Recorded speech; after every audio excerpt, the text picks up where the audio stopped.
Nuovamente ben ritrovati con 7 in punto, seconda parte della nostra trasmissione e secondo buongiorno della mattinata lo diamo a Giuseppe Casson, sindaco di Chioggia. Buongiorno a tutti voi. Buongiorno e ben ritrovato. In qualche modo ci ricolleghiamo un po' alla chiacchierata della parte precedente con Federico Miotto, presidente di Coldiretti Padova, perché abbiamo parlato, accennato di alluvione e i suoi effetti, maltempo, precipitazioni e danni di vario genere che anche su Chioggia si sono fatti sentire in maniera non certo leggera. Sì, ci sono stati dei danni significativi che sono ancora da contabilizzare. C'è stata una zona rispetto alla quale, mi riferisco a Punta Gorzone, rispetto alla quale sono stato costretto, anche in virtù di indicazioni molto precise della Regione Veneto e della Genio Civile di Padova, sono stato costretto a operare lo sfollamento di più famiglie, perché in realtà c'era il rischio che ci fossero dei pericoli anche per la popolazione. Per fortuna l'emergenza è finita, anche se insomma, speriamo che nei prossimi giorni non ritorni. I danni poi sono anche legati alla spiaggia che, come tradizionalmente avviene purtroppo da qualche anno a questa parte, subisce il fenomeno dell'erosione della spiaggia stessa e anche c'è tutto un fenomeno di spiaggiamento di rifiuti che arrivano dai fiumi, dal mare, che sono in misura molto consistente e che gravano quanto a costo sulla sola popolazione chioggiotta. Ecco, diciamo un fenomeno visibile adesso, ma che in qualche modo è preoccupante anche per i prossimi giorni, visto che si attende un nuovo passaggio importante di detriti che arrivano dai fiumi. Quindi voi al momento potete soltanto guardare o state già in qualche modo attivando? La situazione è costantemente monitorata, i miei uffici, la protezione civile, si è tutti in allerta perché il fenomeno acqua e mareggiate è un fenomeno che è purtroppo, come dicevo prima, sempre più abituale rispetto alla realtà chioggiotta ed è un fenomeno dal quale è complicato difendersi, soprattutto se non vengono realizzati interventi strutturali di difesa del suolo che purtroppo tardano ad essere realizzati. Noi confidiamo evidentemente che il tempo possa essere clemente, ma non possiamo solamente fare conto sulla buona stella di una meteorologia che ci dice cose buone. Ecco, io credo sia fondamentale affrontare la questione, mi rendo conto che i tempi sono difficili, che la coperta è corta, ma credo che sia fondamentale affrontare la questione del rischio idrogeologico da un punto di vista strutturale e quindi attribuire carattere di assoluta priorità negli interventi, in particolare della Regione, a questa vicenda.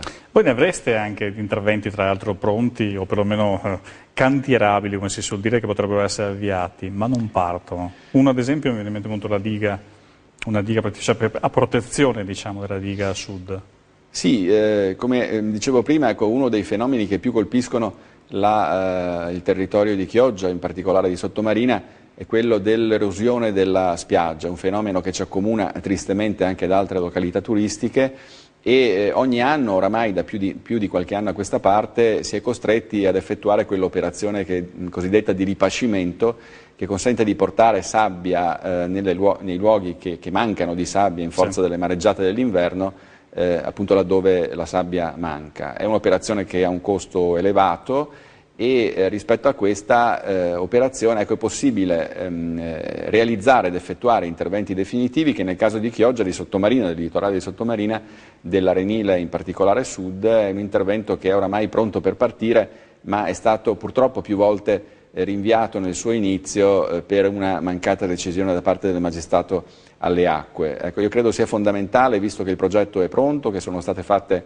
tutte le verifiche necessarie, che oramai sia davvero lì per partire, che l'opera venga realizzata, perché questo consente di dare tranquillità non solo al territorio dal punto di vista ambientale, ma anche tranquillità a tutti gli operatori turistici che non possono scontare il danno legato a ripascimenti che vengono fatti spesso durante la stagione estiva, in piena stagione estiva. Ecco, l'anno scorso è cominciato molto tardi, mi ricordo. Ma è cominciato tardissimo e si è concretizzato addirittura verso metà giugno. Capite bene come sia complicato accettare per gli operatori turistici, per gli stessi turisti operazioni che sono molto, molto pesanti e sono di grandissimo impatto come quelle di portare sabbia da altri luoghi nella spiaggia, e quindi sono cose che non possono più essere accettate. Se c'è la possibilità, in particolare per interventi che sono completamente finanziati, se c'è la possibilità di intervenire, non si comprende perché questo intervento non venga iniziato. Quindi io confido davvero che si possa mettere mano a quest'opera che può dare soluzione a tanti problemi del territorio. La spiaggia viene mangiata in qualche modo da queste mareggiate, ma viene anche ricoperta da detriti che arrivano dai vicini fiumi. E la situazione si è ripetuta anche a Chioggia, a Sottomarina. Sì, a Sottomarina, ecco, è una situazione che ci vede accomunati anche con tante altre località balneari del Veneto e non solo. Ci sono i fiumi, noi li abbiamo molto vicini, il Brenta, l'Adige, lo stesso Po, che portano tutti i detriti e rifiuti che in forza delle mareggiate vengono in qualche modo prodotti dalla natura e non solo. Certo. E questo fa sì che tutti questi rifiuti poi si depositino sulla battigia e che in qualche modo sia indispensabile poi effettuare le operazioni di smaltimento. Queste operazioni ricadono dal punto di vista del costo interamente, per quanto riguarda la realtà di Sottomarina e di Chioggia, sulla popolazione chioggiotta, il che è del tutto iniquo, inaccettabile che rifiuti che non sono prodotti dal mio territorio vengano pagati per intero dallo stesso territorio che li riceve. 1 milione di euro di questi danni, cioè per risistemare questi rifiuti, pratica finisce sulle bollette chioggiotte. 1 milione di euro almeno, e purtroppo la misura del costo, di questo costo è in crescendo, perché sono sempre più gli episodi che si verificano di mareggiate, quindi di materiale spiaggiato. 1 milione di euro è una misura importantissima che ricade per intero sulle bollette dei cittadini chioggiotti.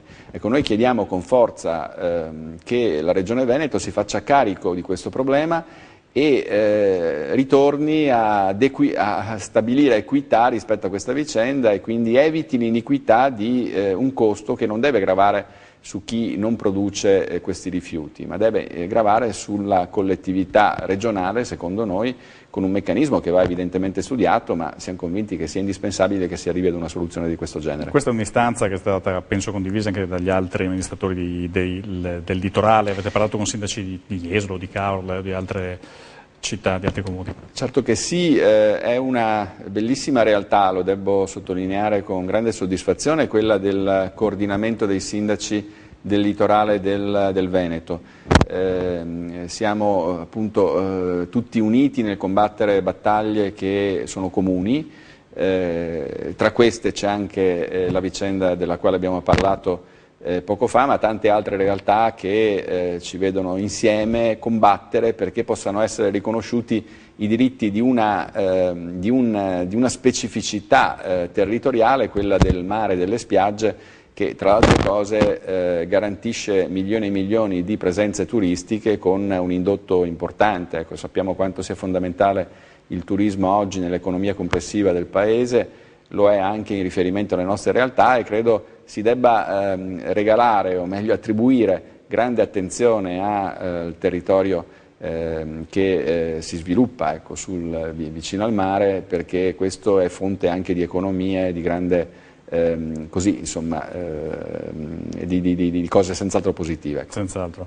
1 minuto e mezzo alla fine di questa tranche per accennare una cosa che il governatore Zaia l'altro giorno ha detto rispetto al fatto che i rifiuti che restano sulle spiagge siano poi considerati rifiuti speciali, quindi costino ancora di più. È una legge che non si può modificare questa, può essere spinto in qualche modo a modifica e porterebbe un risparmio classificare praticamente declassare questi rifiuti?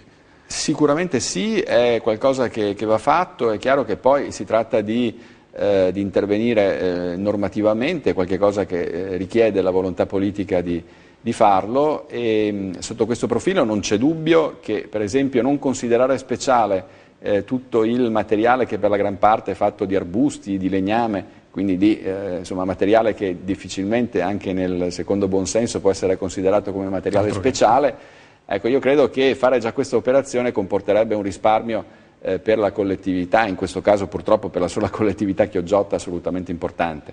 Però ritengo che la questione vada risolta a monte rispetto a quell'iniquità di cui parlavo prima. Quindi assolutamente ingiustificato che i chiogiotti debbano sopportare per intero il costo dello smaltimento di rifiuti che non vengono prodotti a Chioggia.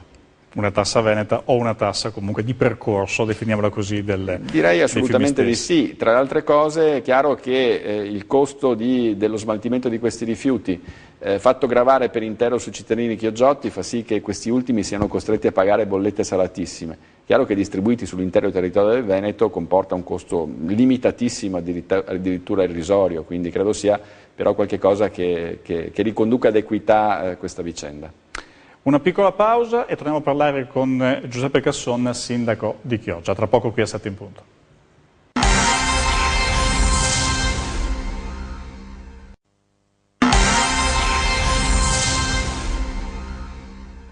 Ben ritrovati, ultima parte di 7 in punto. Torniamo a parlare con Giuseppe Casson, sindaco di Chioggia. Abbiamo parlato un po' della situazione delle spiagge. Parlando di maltempo, di alluvione e di situazione complessiva, chiaramente il suo comune, composto da Chioggia e Sottomarina in particolare, abbiamo parlato di Sottomarina, ma come Chioggia centro storico in questa fase di maltempo ha avuto problemi la città con le acque alte che anche Venezia ha avuto? Per fortuna no, noi abbiamo il credo ormai famoso Baby Mose, quest'opera che è stata realizzata qualche anno fa, che impedisce che vi siano acque alte che siano inferiori al 1,30 m sul livello del medio mare, quindi la gran parte delle acque alte che un tempo arrivavano in città e in qualche modo allagavano il centro storico non ci sono più.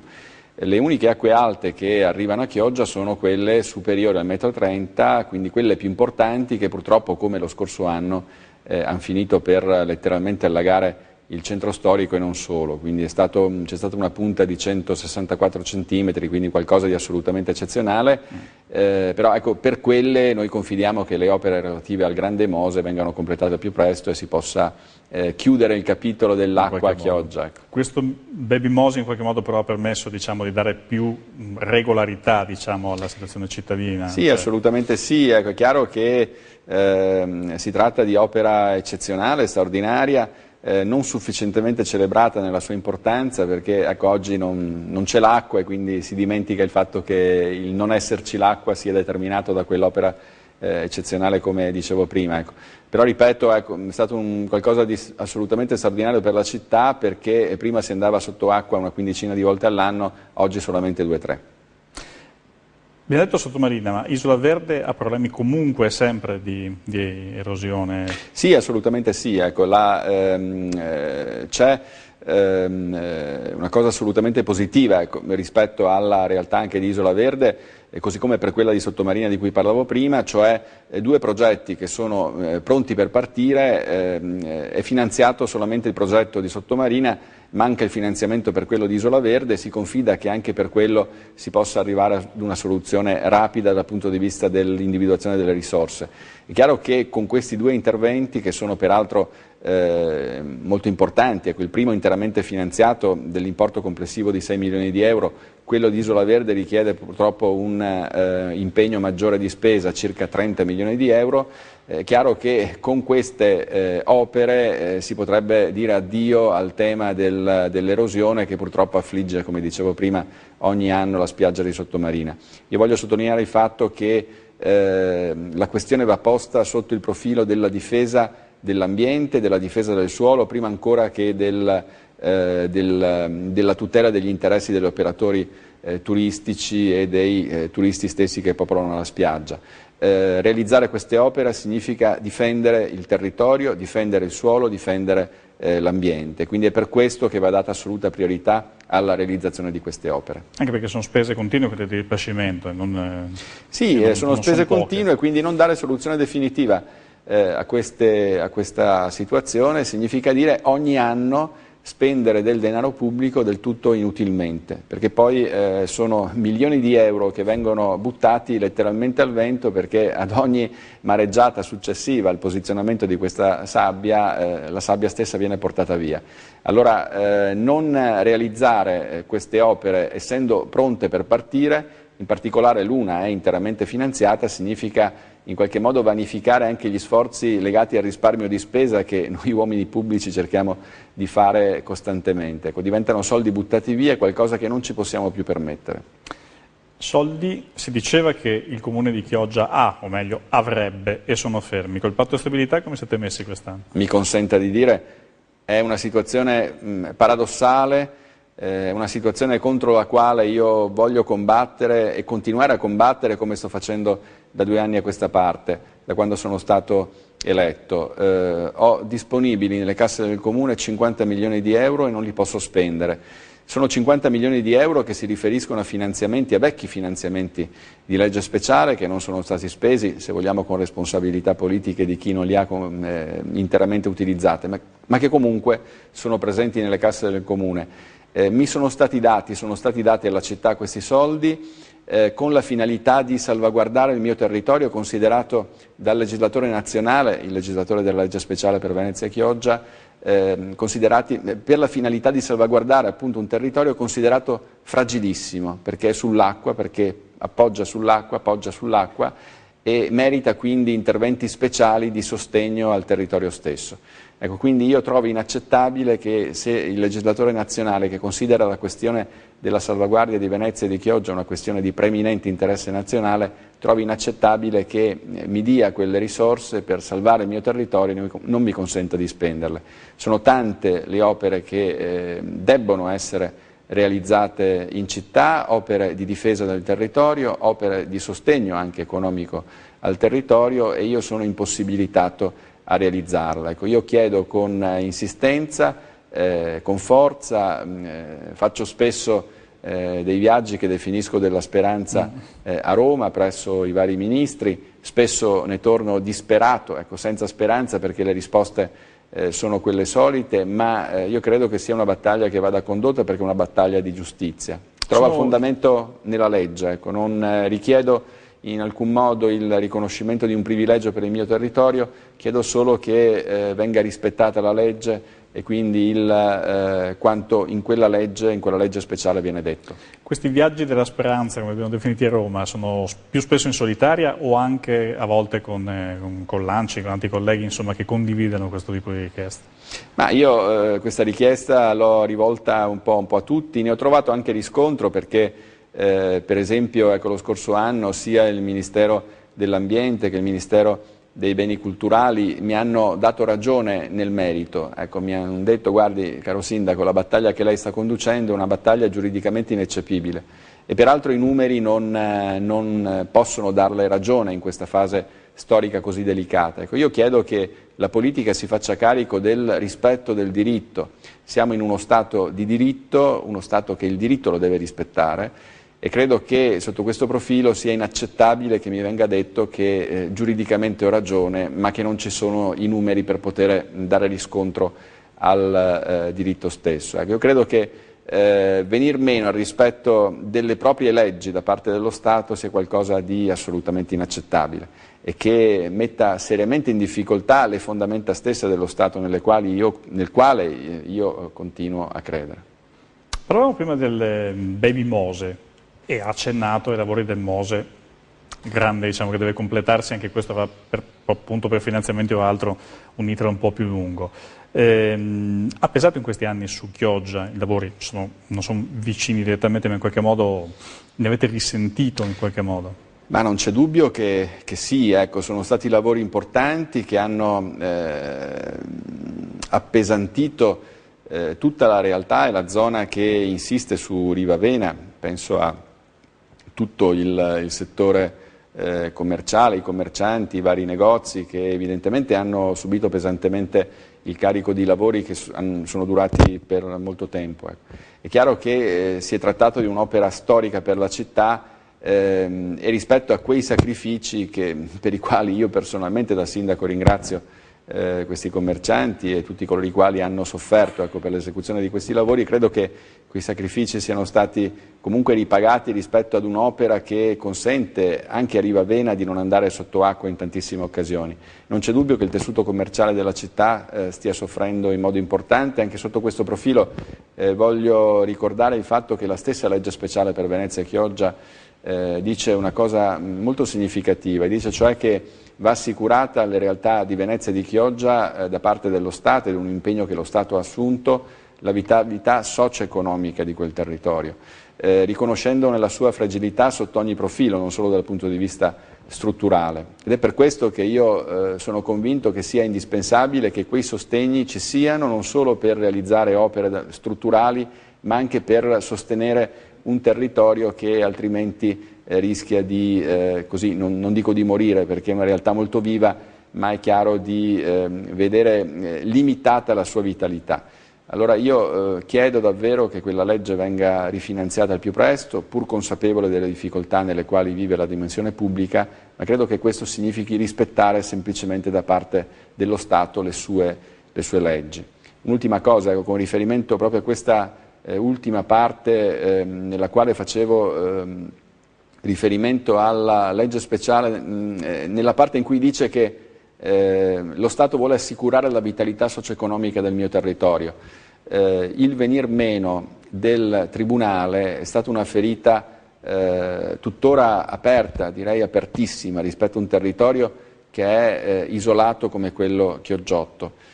Io credo vada riconosciuta, e ho scritto non più tardi di una settimana fa al Ministro Cancellieri, vada riconosciuta la specificità del territorio che rappresento e vada restituito a Chioggia il Tribunale che le è stato indebitamente sottratto. Ha avuto qualche risposta in merito, qualche accenno di indicazione? Io ho ricevuto di questo sono assolutamente felice, un primo segnale di attenzione da parte del Ministero della Giustizia. Sono stato personalmente contattato dal sottosegretario Cosimo Ferri alla Giustizia, il quale ha avuto modo di leggere la mia lettera in modo assolutamente tempestivo e francamente anche con una sorpresa importante da parte mia, perché non sempre c'è risposta alle istanze che provengono dal territorio.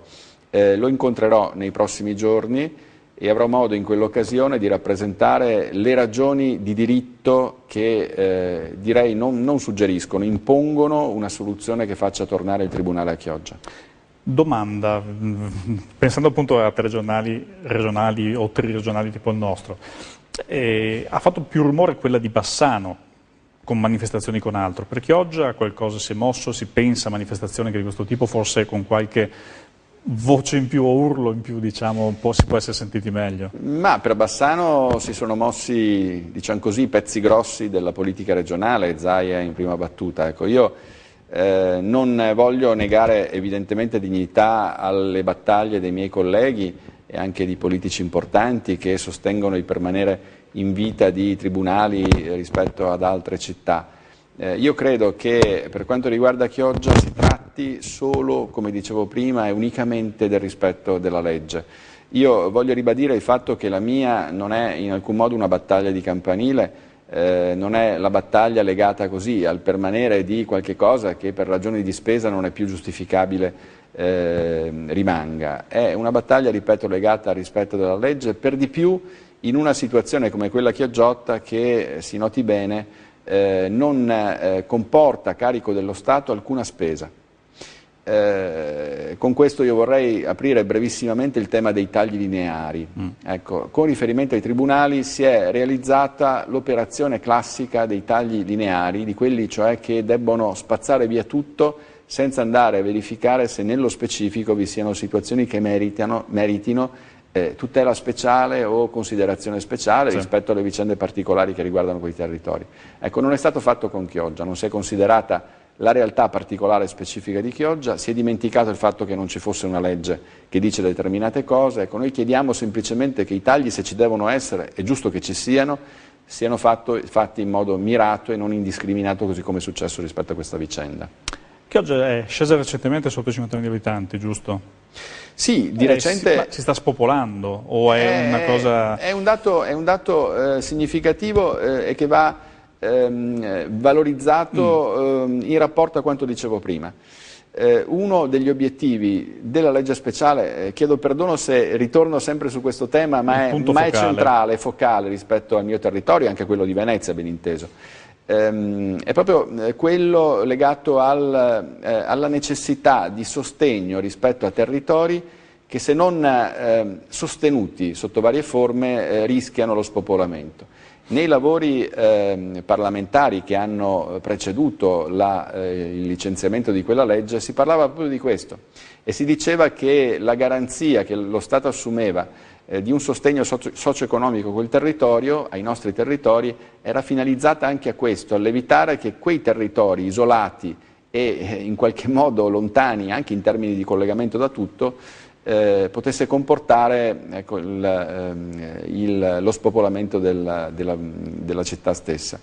Il trend è purtroppo negativo perché negli ultimi 15 anni ogni anno è venuta meno una parte della popolazione, quindi sono andati a stare altrove. Ah, ecco, andati a stare altrove, appunto, non è popolazione anziana con poco... No, assolutamente no, ecco, in più quindi si sono spostati. Si sono spostati anche per il fatto di non riuscire evidentemente ad individuare nella realtà chioggiota motivi di tipo evidentemente socio-economico che consentissero di poter permanere in quel luogo. È per questo che quella legge è nata, anche per questo, e quella legge va rispettata.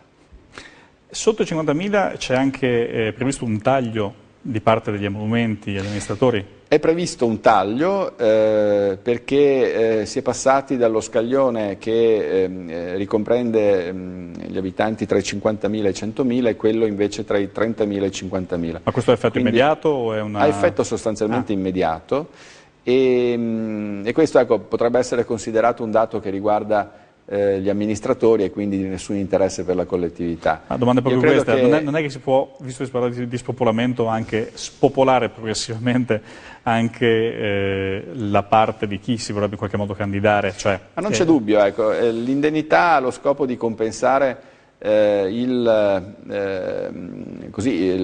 qualche modo il tempo che l'amministratore pubblico decide di dedicare alla collettività sottraendolo al proprio lavoro. E molte volte tempo pieno.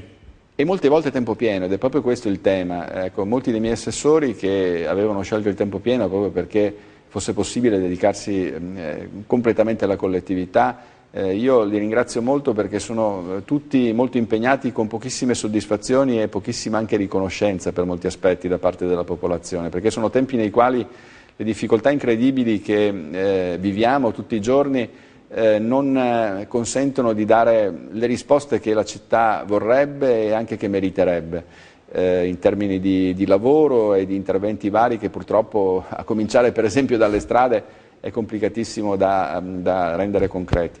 E sotto questo profilo, ecco, tutti coloro i quali hanno scelto il tempo pieno per poter spendersi per la collettività compiutamente e completamente, ecco, tutti costoro dovranno necessariamente, ecco, abbandonare il tempo pieno per tornare alla propria professione, ecco, per ragioni proprio semplicemente di sostentamento, ecco, e quindi per poter vivere. Ecco. Questo comporterà delle conseguenze importanti anche per la collettività chioggiota, perché evidentemente non ci sarà più chi si dedicherà tempo pieno a loro.